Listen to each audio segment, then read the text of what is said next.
CTET सितंबर 2026 के इस series में आज हम करने वाले हैं जियोग्राफी क्लास 6 के 5वां चैप्टर। तो वो 5वां चैप्टर कौन सा है? पृथ्वी के प्रमुख परिमंडल, ये चैप्टर करेंगे। इससे पहले मैंने 4 चैप्टर को बहुत अच्छे से करवा रखा है, तो जिसने नहीं देखा है वो जाके देख सकते हैं। Everyone, this is Pragya, welcome back to my channel. तो चलिए अपना इस टॉपिक को स्टार्ट करते हैं और चलते हैं अपने नोट्स की तरफ। तो सीटेट सितंबर 2026 के एग्ज़ाम में हमने क्लास 6 की जियोग्राफी की सीरीज़ स्टार्ट की थी, जिसमें हमने कौन कौन से चैप्टर कंप्लीट कर लिए हैं। तो पहला चैप्टर स्वरमंडल में पृथ्वी कंप्लीट कर लिया है, ग्लोब अक्षांतर एवं देशांतर कंप्लीट कर लिया है, पृथ्वी की गतियां कंप्लीट कर ली हैं, मानचित्र जो हमारा चौथा चैप्टर था उसको हमने कंप्लीट कर लिया है। आज हम करेंगे पृथ्वी के प्रमुख परिमंडल, जो हमारा 5वां चैप्टर होने वाला है। आज हम ये 5वां चैप्टर स्टार्ट करेंगे। और मैं पहले ही बता दूं कि ये इससे पहले मैंने हिंदी पेडागोजी, इंग्लिश पेडागोजी और सीडीपी पूरा कंप्लीट करवा दिया है। तो जिसने नहीं देखा है वो जाके देख लो, क्योंकि वो आपका पूरा जो है कवर करता है, पूरा जो सिलेबस है उसको कवर करता है। तो 5वां चैप्टर है पृथ्वी के प्रमुख परिमंडल।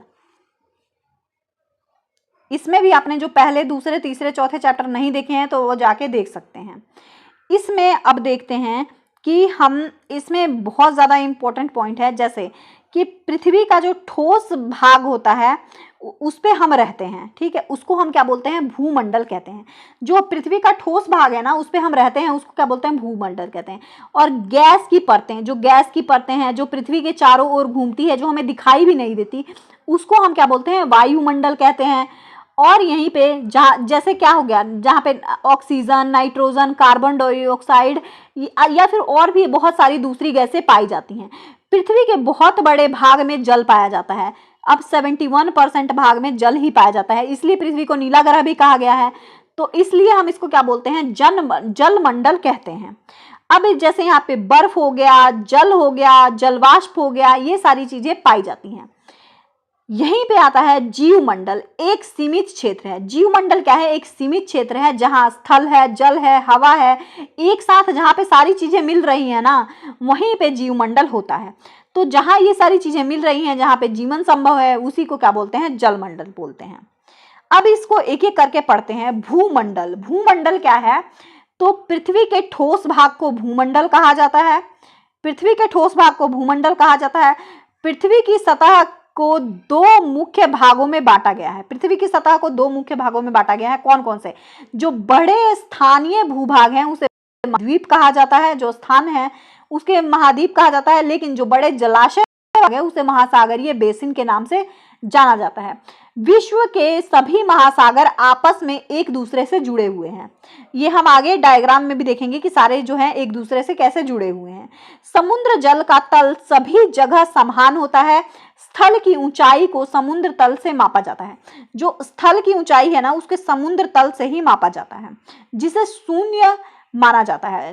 तो अगर हमें यहाँ पे देखें तो ये देखिए, ये कैसे एक दूसरे से जुड़े हुए हैं। महासागर सारे एक दूसरे से जुड़े हुए हैं। लेकिन अब अगर यहीं पे आपसे पूछ दिया जाए जो स्थल है वो क्या एक दूसरे से जुड़ा हुआ है? तो नहीं, बिल्कुल नहीं। महासागर एक दूसरे से जुड़े हैं, लेकिन स्थल एक दूसरे से नहीं जुड़ा हुआ है। यहीं पे देखें, विश्व का सबसे ऊंचा शिखर, जो विश्व का सबसे ऊंचा शिखर है वो कौन सा है? माउंट एवरेस्ट है। समुद्र तल से अगर इसको मापे जाए तो 8,848 मीटर ऊंचा है। विश्व का सबसे गहरा भाग प्रशांत महासागर बोलते हैं, मैरियाना गर्त है, ठीक है। जो प्रशांत महासागर का जो सबसे गहरा, जो विश्व का सबसे गहरा भाग है उसको क्या बोलते हैं? मैरियाना गर्त बोलते हैं, जिसकी गहराई कितनी है? 11,022 मीटर है उसकी गहराई, ठीक है। और आप कल्पना भी नहीं कर सकते कि समुद्र की गहराई पृथ्वी की सबसे ऊंचे भाग इतने अधिक हो सकते हैं। आप सोच सकते हो क्या कि इतनी ऊंची हो सकती है? अब यहाँ पे एक, क्या आप जानते हैं, एक बोला गया है, वो पढ़ लेते हैं एक बार। न्यूजीलैंड के एडमन हिलेरी तथा भारत के लेजिन नॉरेस शेप्रा 29 मई 1953 को पृथ्वी के सबसे ऊंचे शिखर माउंट एवरेस्ट पर चढ़ने वाले पहले व्यक्ति थे, ठीक है। और जापान के जुको ताइबे विश्व की पहली महिला थी जिसने 16 मई 1975 को एवरेस्ट पर कदम रखा। बेचेंद्री पाल भारत की पहली महिला हैं जिसने 23 मई 1984 को एवरेस्ट पर अपना कदम रखा था। तो ये इंपॉर्टेंट तथ्य हैं, बहुत ज्यादा ये पूछे जा सकते हैं आपके एग्जाम में, तो इसको याद रखिएगा। आगे क्या बोला है, ये इसमें जो है ना ये पूरा ही इंपॉर्टेंट है। तो हम महाद्वीप की बात करते हैं। तो पृथ्वी पर 7 प्रमुख महाद्वीप हैं। पृथ्वी पर 7 प्रमुख महाद्वीप हैं। ये विस्तृत जल राशि के द्वारा एक दूसरे से अलग हैं। यह महाद्वीप एशिया, यूरोप, अफ्रीका, उत्तरी अमेरिका, दक्षिण अमेरिका, ऑस्ट्रेलिया, अटलांटिका, ये सब है। विश्व के मानचित्र को देखिए। अब विश्व के मानचित्र को देखें तो ध्यान दीजिए कि स्थल का बहुत बड़ा भाग उत्तरी गोलार्ध में है। तो अब देखें, यहाँ पे रुकिए दिखाती हूँ मैं आपको। यहाँ पे अगर हम देखें तो जो स्थल है वो बहुत बड़ा भाग का है, उत्तरी गोलार्ध पे है। नीचे क्या है, पूरा पानी ही पानी है। तो यही यहाँ पे बोला गया है। अब यहाँ पे क्या बोलता है कि एशिया, जो एशिया है विश्व का सबसे बड़ा महाद्वीप है। जो एशिया है विश्व का सबसे बड़ा महाद्वीप है। ये पृथ्वी के कुल क्षेत्रफल के 1/3 भाग में फैला हुआ है। यह महाद्वीप पूर्वी गोलार्ध में स्थित है। कर्क रेखा इस महाद्वीप से होकर ही गुजरती है। एशिया के पश्चिम में यूराल पर्वत है जो इसे यूरोप से अलग करती है। अब यूराल पर्वत ऐसे है एशिया में, तो यहाँ पे यूराल पर्वत है, यहाँ पे यूरोप है, यहाँ पे क्या है, एशिया है। तो ये बीच में यूराल पर्वत है, तो यूरोप और एशिया को अलग करती है। यूरोप और एशिया संयुक्त भूभाग है यूरेशिया, जिसे यूरोप प्लस एशिया कहा जाता है। अब यहाँ पे यूरोप की बात करें तो यूरोप एशिया से बहुत ही छोटा है। यूरोप जो है एशिया से बहुत छोटा है। यह महाद्वीप एशिया के पश्चिम में स्थित है। आर्कटिक वृत्त इसी से होकर गुजरती है। इससे यह 3 तरफ से जल से घिरा हुआ है।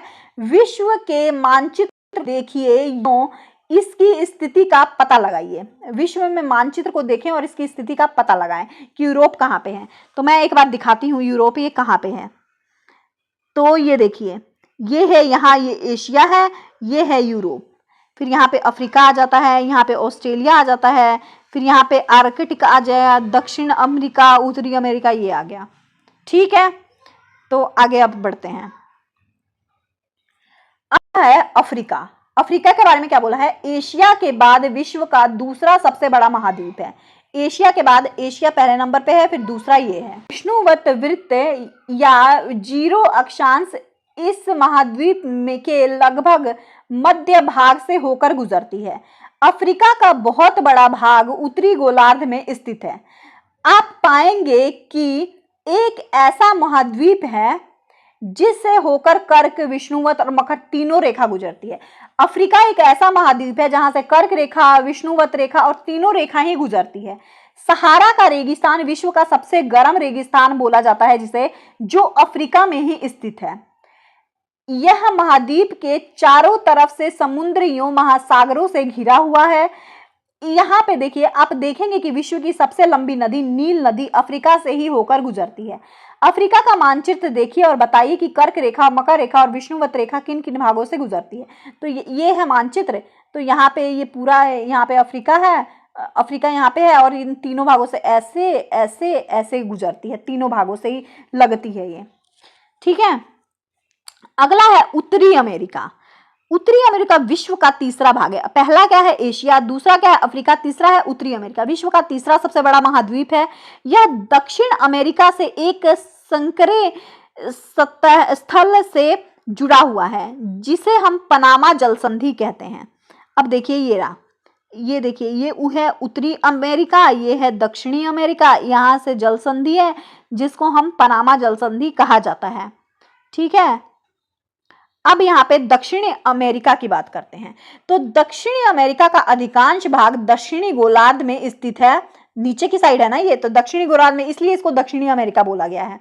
दक्षिणी गोलार्ध में स्थित है। इसके पूर्व पश्चिम में कौन से 2 महासागर स्थित है?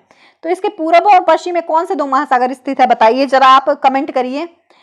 फिर इसमें आता है विश्व को सबसे लंबी पर्वत श्रृंखला एंडीज, इसके उत्तर से दक्षिण की ओर फैली हुई है। उत्तर से दक्षिण की ओर इसके यहाँ पे जो देखेंगे ना, एक एंडीज पर्वत है जो उत्तर से दक्षिण की ओर पूरी फैली हुई है। ठीक है, दक्षिण अमेरिका में विश्व की सबसे बड़ी नदी अमेज़न नदी बहती है। यहाँ पे कौन सी नदी बहती है? अमेज़न नदी बहती है। ठीक है, आगे बढ़ेंगे। आगे देखते हैं हम ऑस्ट्रेलिया के बारे में पढ़ते हैं। ऑस्ट्रेलिया विश्व का सबसे छोटा महाद्वीप है। जो ऑस्ट्रेलिया है ना, विश्व का सबसे छोटा महाद्वीप है, जो कि पूरी तरह से दक्षिणी गोलार्ध में स्थित है। यह चारों तरफ से महासागरों तथा समुद्र से घिरा हुआ है, मतलब ऐसे है, और यहाँ पे सारे तरफ से महासागर हैं और समुद्र है। इसे द्वीपीय महाद्वीप भी कहा जाता है। ठीक है, अगला क्या आ जाता है? आर्कटिक। आर्कटिक एक बहुत बड़ा महाद्वीप है जो कि दक्षिणी गोलार्ध में है, मतलब यहाँ पे सबसे नीचे यही एक महाद्वीप है जो दक्षिणी गोलार्ध में स्थित है। दक्षिणी ध्रुव इस महाद्वीप के मध्य में स्थित है। चूंकि यह दक्षिणी ध्रुव क्षेत्र में स्थित है, इसलिए यह हमेशा मोटी बर्फ की परतों से ढका रहता है। क्योंकि यहाँ पे बहुत ज्यादा ठंड होती है, इसलिए यह मोटी बर्फ की परतों से ढका रहता है। यहाँ किसी भी प्रकार के स्थायी मानव निवासी नहीं है। बहुत से देशों में शोध केंद्र यहाँ स्थित है। भारत के भी शोध संस्थापक यहाँ पे हैं। इनका नाम क्या है? मैत्री या दक्षिणी गंगोत्री कहा जाता है। ठीक है, अगला आता है हमारा जलमंडल। अब जलमंडल क्या होता है? तो जलमंडल देखिए, पृथ्वी को नीला ग्रह कहा जाता है। पृथ्वी को नीला ग्रह क्यों कहा जाता है? क्योंकि पृथ्वी पे 71% भाग में सिर्फ पानी है और 29% भाग में स्थल है। जलमंडल में अब जो पृथ्वी पे है 71% पानी है, फिर भी हम बोलते रहते हैं पानी की कमी है, पानी की कमी है। क्यों बोलते हैं?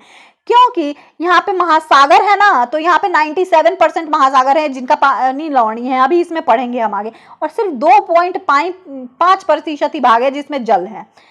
अब यहाँ पे देखिए, तो जलमंडल में जल के सभी रूप उपस्थित हैं। इसमें महासागर, नदियां, झीलें, हिम नदियां, भूभाग, जल और वायुमंडल के जलवाष्प सभी सम्मिलित है। पृथ्वी पर पाए जाने वाले जल 97% से अधिक भाग महासागरों में पाया जाता है। यों वहां इतना अधिक खारापन होता है तो के उपयोग में ही नहीं आ सकता। मतलब इतना खारा पानी है कि मानव के उपयोग में ही ये नहीं आ सकता है। और ये देखिए, आपको ये एक बच्चों के हिसाब से, साइज के हिसाब से बनाया गया है कि सबसे बड़ा कौन सा है? एशिया है। उसके बाद कौन सा है?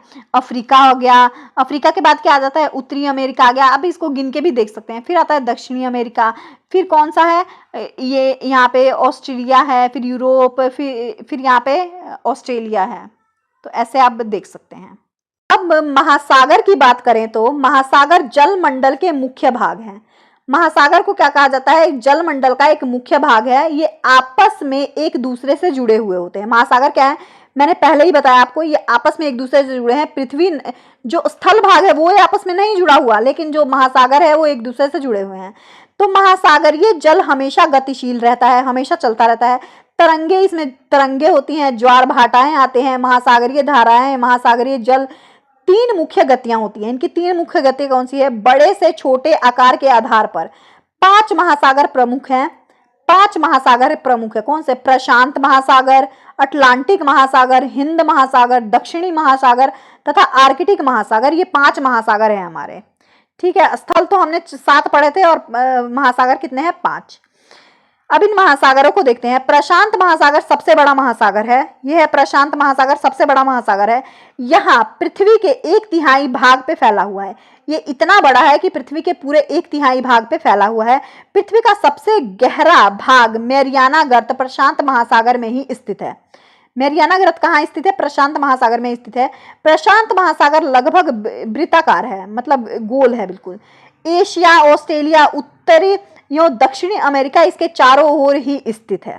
अब क्या आता है? अटलांटिक महासागर विश्व का दूसरे सबसे बड़ा महासागर है। अंग्रेजी भाषा में ये एस ऐसे अक्षर के आकार का होता है। इसके पश्चिम किनारे पर उत्तर दक्षिण अमेरिका है तथा पूर्वी किनारे पर यूरोप अफ्रीका है। अटलांटिक महासागर की तट रेखा बहुत अधिक दंतुरित है। यह अनियमित दंतुरित तट, अब देखिए इसमें कैसे दंतुरित है, ऐसे ऐसे ऐसे ऐसे दांतें निकली हुई हैं। इसकी तट रेखा कैसे है? दंतुरित है, इसी को बोलेंगे। अब दंतुरित तट रेखा है और प्राकृतिक पोतराशयों पतनों के लिए आदर्श स्थिति है।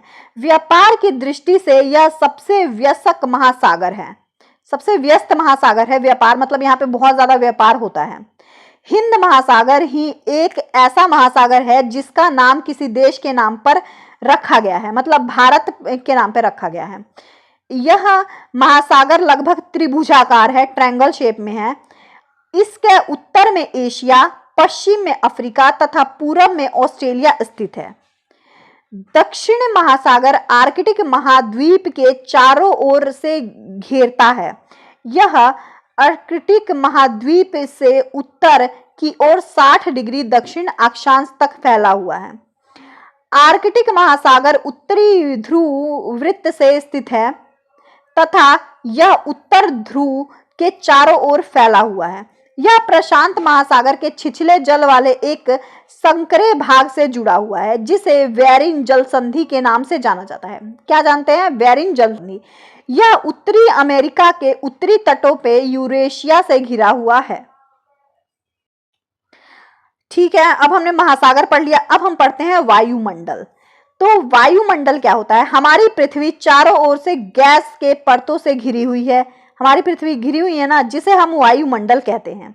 अब ये वायुमंडल जिसमें क्या आता है? शोभ मंडल, समताप मंडल, मध्य मंडल, आयन मंडल, वहित मंडल, ये सारी मंडल आते हैं। वायुमंडल 1600 किलोमीटर की ऊंचाई तक फैला हुआ है। वायुमंडल के इस घटकों का जिसमें तापमान या अन्य आधार के 5 परतों में बांटा जाता है। अब इसकी परतें कैसे हैं? जैसे शोभ मंडल, समताप मंडल, मध्य मंडल, आयन मंडल और बहिर्मंडल कहा जाता है। ठीक है, अब यहाँ पे वायुमंडल मुख्यतः ऑक्सीजन या नाइट्रोजन, वायुमंडल में क्या होता है? ऑक्सीजन और नाइट्रोजन होता है ना, बना होता है, जो कि साफ और शुष्क हवा का 99% भाग है। 99% यही होता है। आयतन के अनुसार नाइट्रोजन 78% है, 78% नाइट्रोजन है और ऑक्सीजन का इतना है 21% है। दूसरी गैसें जैसे कार्बन डाइऑक्साइड, ऑर्गन इत्यादि, इनकी प्रतिशत की मात्रा कम है। ऑक्सीजन सांस लेने के लिए आवश्यक होती है, जबकि नाइट्रोजन प्राणियों की वृद्धि के लिए आवश्यक होती है। कार्बन डाइऑक्साइड यद्यपि बहुत कम मात्रा में पाया जाता है इसमें, लेकिन यह पृथ्वी के द्वारा छोड़ी गई ऊष्मा को अवशोषित करती है, मतलब जो ऊष्मा होती है ना उसको खींचती है, जिसमें पृथ्वी गर्म रहती है। यह पौधों के वृद्धि के लिए आवश्यक होती है। CO2 क्या किसके लिए आवश्यक है? पौधों की वृद्धि के लिए आवश्यक है। ऊंचाई के साथ वायुमंडल घनत्व भिन्नता आती है, मतलब ऊंचाई के साथ साथ इसकी भिन्नता आती है। जैसे ऊंचाई के साथ वायुमंडल घनत्व में भिन्नता आती है, तो ये कैसे आता है? घनत्व समुद्री तल पर सबसे अधिक होता है, समुद्र के तल पे सबसे अधिक होता है। जैसे जैसे हम ऊपर की ओर जाते हैं यह तेजी के साथ घटता जाता है। तो कैसे घटेगा? पहाड़ों पर पर्वतारोही को हवा के घनत्व में कमी होने के कारण सांस लेने में कठिनाई होती है। इसलिए क्या जो पर्वतों पे जाते हैं वो क्या ले? ऑक्सीजन सिलेंडर लेके जाते हैं, है ना। तो जैसे जैसे हम ऊपर की ओर जाते हैं तापमान भी घटता जाता है। वायुमंडल पृथ्वी का दबाव डालता है और यह एक स्थान से दूसरे स्थान अलग अलग होता है। कुछ क्षेत्रों में हमें अधिक दाब महसूस होता है, जबकि कुछ क्षेत्रों में कम। वायु उच्च दाब से निम्न दाब की ओर बहती है और गतिशील वायु को पवन कहा जाता है। ठीक है, जो गति रहती है ना नॉर्मली, उसको क्या बोलते हैं? हम पवन कहते हैं। अब है जीवमंडल। तो ये भी जीवमंडल क्या होता है ये देखते हैं। जीवमंडल स्थल, जल तथा हवा के बीच में एक सीमित भाग है। जीवमंडल क्या है? जो स्थल पे भी, जल पे भी और हवा पे भी एक सीमित भाग होता है। यह वह भाग है जहां जीवन मौजूद है। यहाँ जीवों की बहुत सी प्रजातियां हैं, जो कि सूक्ष्म जीवों तथा बैक्टीरिया से लेकर बड़े स्तनधारियों के लिए आकार में पाई जाती हैं। मनुष्य सहित सभी प्राणी जीवित रहने के लिए एक दूसरे से तथा जीवमंडल से जुड़े हुए हैं। जीवमंडल के प्राणियों को मुख्यतः 2 भागों में बांटा गया है, जैसे जंतु जगत या पादप जगत। अब इसमें जंतु जगत, जंतु और पादप, तो ये क्या होता है? पृथ्वी के ये तीनों परिमंडल आपस में पारस्परिक क्रिया करते रहते हैं और एक दूसरे की किसी ना किसी रूप में प्रभावित करते हैं। उदाहरण के लिए देखें तो लकड़ी तथा खेतों के लिए वनों को काटा जाए, इससे ढलुआ भाग के मिट्टी कटाव तेजी से होने लगता है। इसी प्रकार प्राकृतिक आपदाएं जैसे भूकंप पृथ्वी के सतह में परिवर्तन होता है।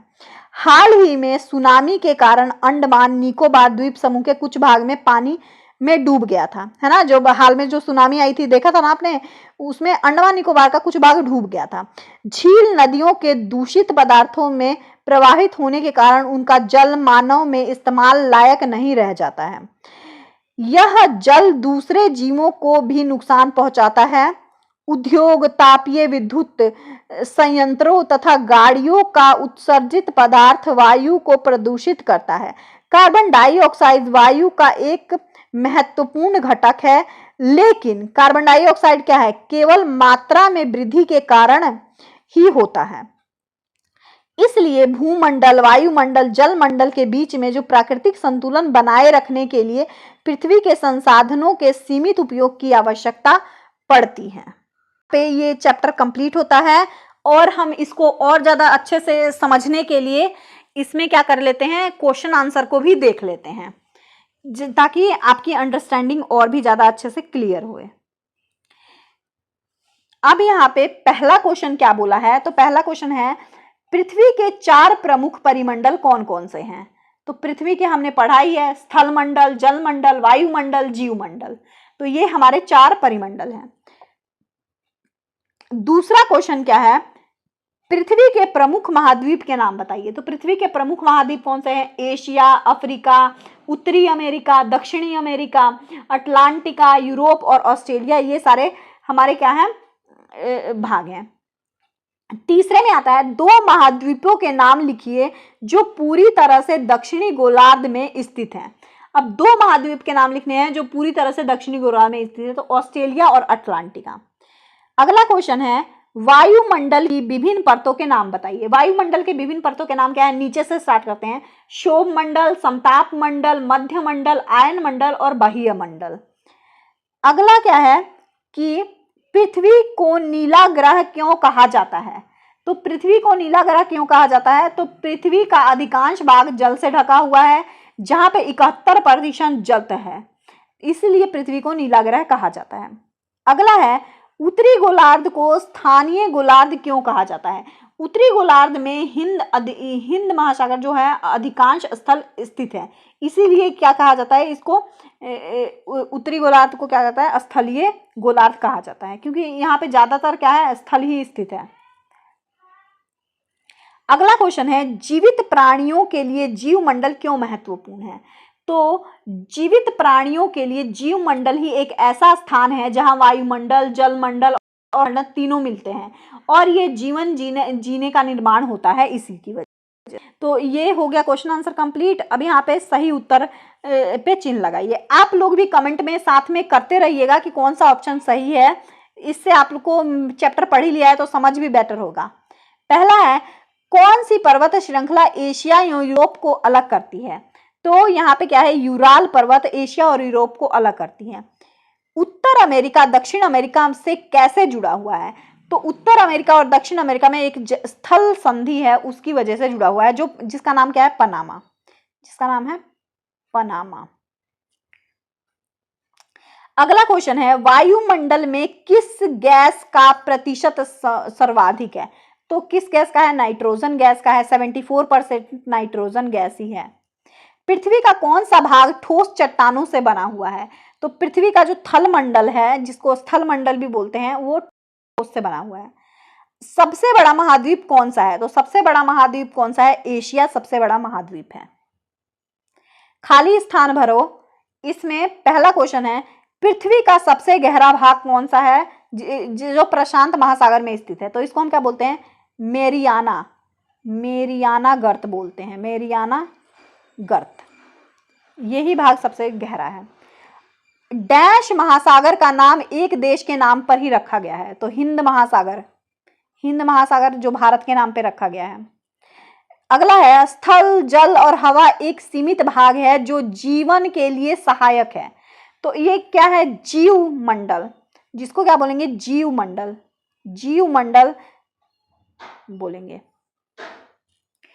यूरोप और एशिया महाद्वीप को एक साथ डैश कहा जाता है। तो यूरोप और एशिया महाद्वीप को एक साथ यूरेशिया कहा जाएगा। अगला क्वेश्चन है, जो आखिरी क्वेश्चन है, पृथ्वी का सबसे ऊंचा पर्वत शिखर क्या कहलाता है? तो पृथ्वी का जो सबसे ऊंचा पर्वत शिखर है, इसको हम माउंट एवरेस्ट बोलते हैं, एवरेस्ट बोल सकते हैं इसको। ये कितना ऊंचा है? तो 8848 मीटर ऊंचा है। तो यहीं पे ये चैप्टर कंप्लीट होता है, ये टॉपिक हमारा यहीं पे कंप्लीट होता है। आई होप ये वीडियो आपको इन्फॉर्मेटिव लगा होगा और आपके एग्जाम के लिए इम्पॉर्टेंट होगा। मिलते हैं नेक्स्ट टॉपिक के साथ नेक्स्ट वीडियो में, तब तक के लिए थैंक यू सो मच।